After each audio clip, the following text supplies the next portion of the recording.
So families of police officers say they live in constant fear of injury or death each time their loved ones report for duty. Now, tomorrow marks National Police Day, which aims to honor those who died and to highlight the problems faced by officers. Newzroom Afrika Katleho Sekhotho reports. As the country marks National Police Day on the 27th of January, policing union POP crew is urging government to review legislation around police killings.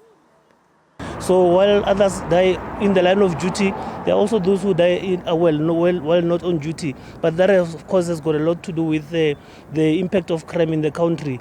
And we have since engaged with both the National Police Commissioner and the Minister to really look into measures in which government should take up, especially in Parliament, to declare the killing of police as treasonous. One officer who has been in the force for over 35 years, Colonel Joe Kotsia, lost his leg in September 2023 following a shootout with suspected cash and transit robbers. 19 suspects were killed that day. Kotsia says the crime rates are concerning. Like the old saying goes, put yourself in their shoes. One can never justify wrongdoing, but unfortunately in any society, you do end up with a balance of people who are desperate to survive. Sometimes it boils over to arrogance. Sometimes it boils over to wrongful motivation. If you're successful as a robber once, you would like to be successful as a robber again and again. The officer also gave thanks to healthcare workers.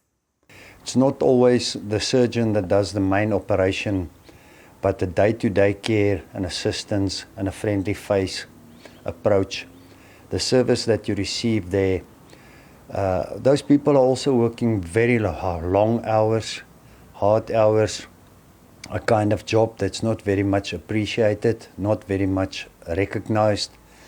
The same goes for any service delivery. You can be a teacher, you can be a nurse, you can be a police officer, you can be a soldier, you can be a fireman. The bottom line remains to serve your community is a huge honor. Kotsia's wife says there's always the fear of that one phone call that could alter her life. Every time he goes out on a job, you think you're sleeping at night, but you don't sleep. You're always awake and you're waiting for him to come home.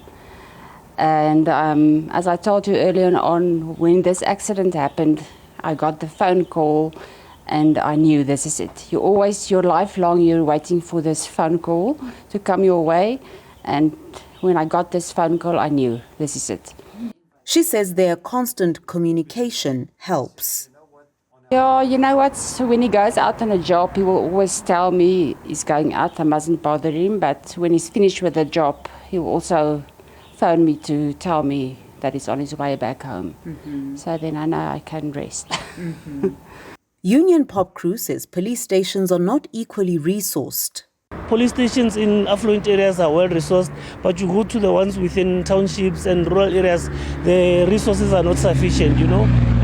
Besides challenges around the shortages of staff, you know, resources like vehicles are not really available. You find a community that has got over 30,000 people only having one police station that has got probably 2 vehicles to look after the whole community.